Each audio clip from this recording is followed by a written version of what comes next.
VJ, brother from the ancient mother, Takeza asked me really nice to do this, and I obliged because I think it's an important part of what South African hip-hop is all about, what hip-hop is all about. Who let the dogs out? We live and direct, Sakasi, no play, no child's play. Anyways, Tumi's Sotra Cypher and the ensuing trending outcome of it all. I will start by saying this: I am not impressed.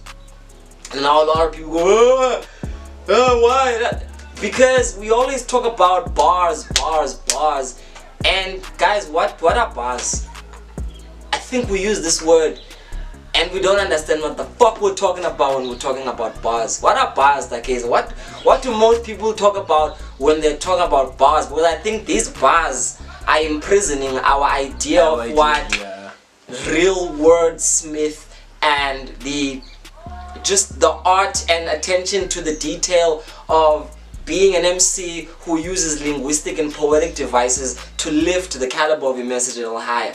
I'm not impressed because, number one, everything I say is twofold. It's based on what I understand of the artist and how I think the artist understands themselves. So if the Stogie T is watching this as an OG, I'm not posting this as to try to get at him. This is really my opinion, but it would make a good engagement nonetheless, because I do think one of the most, and probably the most telling line in that whole freestyle was when he says, one-eyed genius in a land of blind leaders. Dumi has always thought of himself as the highest pedigree of rapper this country has produced. Hence he thinks of himself as a one-eyed genius in a land of blind leaders. Why is he one-eyed? I think the one eye was injured because he feels he doesn't have the broadest scope to be accepted by this country. So he feels like the person who's moving around with half of an understanding of what South Africans are going through. And as a result, that one eye is that one perspective that doesn't let him truly become somebody we can accept, because he lacks a little bit of depth in understanding what the country is about. And the irony of that is, the reason Dumi is not the kind of MC we can embrace is because he wasn't made by this country. Dumi is not a South African MC. He's an MC with South African heritage. And he subsequently came to live in South Africa. But Dumi is a child of the diaspora. He's a child of exile. He has traveled in his path as a human being in parts of the world that many of us will never even get to see. He's seen a level of privilege, power and pain that many of us will never get to see.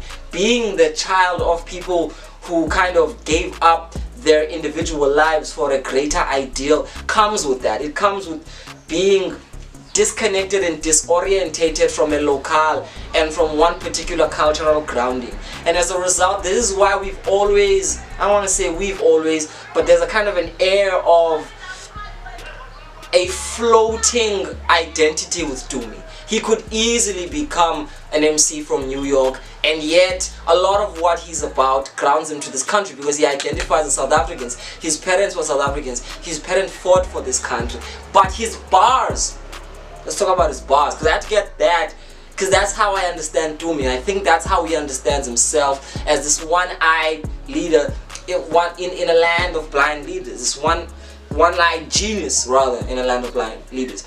And I've always felt Ukuthi, you know, there's this kind of rap which now gets dismissed as lyrical, spiritual, miracle rap. Yeah. The rap that easily weaves sophisticated words together to create images that don't really communicate anything in particular. That's what I heard through the freestyle. A whole bunch of illustrious images that allude to a whole bunch of different references. You know, there was the Formula 1 entendre. There was a whole different things that set up a whole cascade of images. But really, is it bars if it ain't saying none?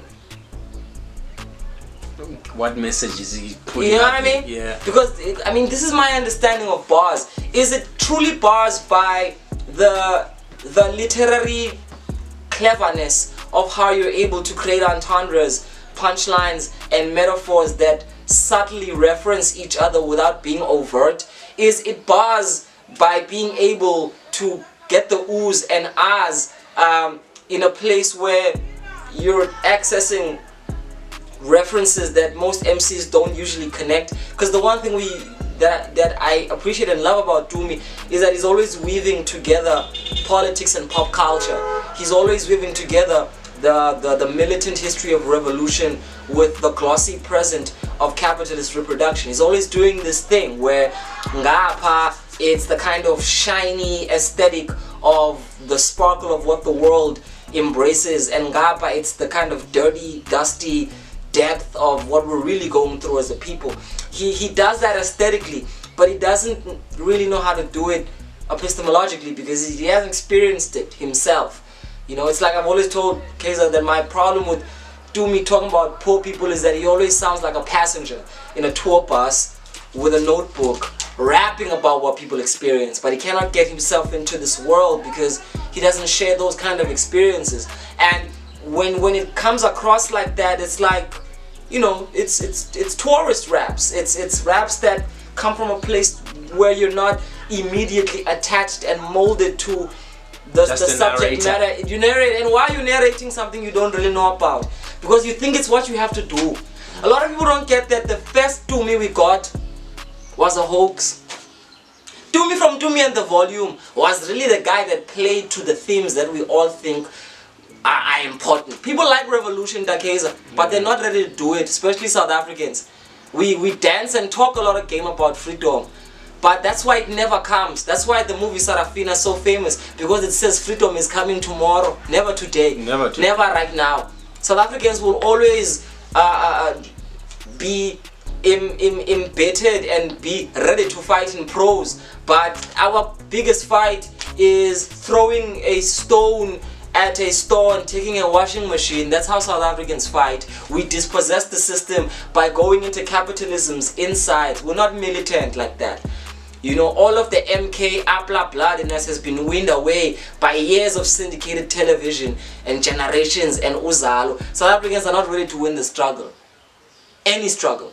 And that's why artists like Dumi worked at the idea of the revolution. Dumi and the Volume was a whole ode to the prose of revolution. It was cool in a time where there were little poetry clubs where people drank there and, you know, spoke very self-importantly about knowing what we need to do, when none of them never did it. A whole lot of these people are magazine editors, intellectuals, and whatever, working in the same capitalism they spoke about destroying, including Dumi. He traded the Molotov bomb for a bottle of Hennessy and gave us who he truly was all the time. I think we were not ready back then, perhaps, to hear the very unkind truth of the fact that the people that speak revolution are often the ones who use revolution as a brand to sell.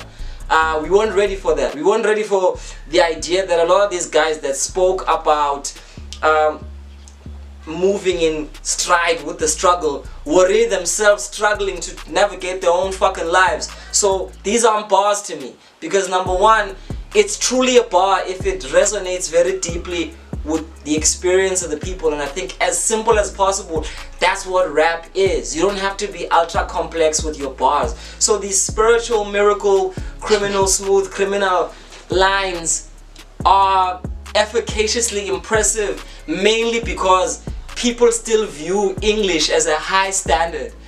So you're really dope if you can use English very well. Is that why we're saying dope MCs speak very good English? Because all I heard in this freestyle was very good English metaphors, very illustrious images. Is this what it takes? Where my thing is, it takes more than the good English. The good English must go to places where it speaks in ways that are undeniably South African. That's why we can talk about the poetry of Abanda Bafano, Don Matera, Upra Willie Khotitsile, Earl Sweatshirt's father, Mafika Kwala, and of course Lise Rampolo Gang. Writing in English is not the problem. He even mentions this in the freestyle. You know, writing in English has never been the problem politically. It's the politics of English. What are you saying in English? That's what makes you South African.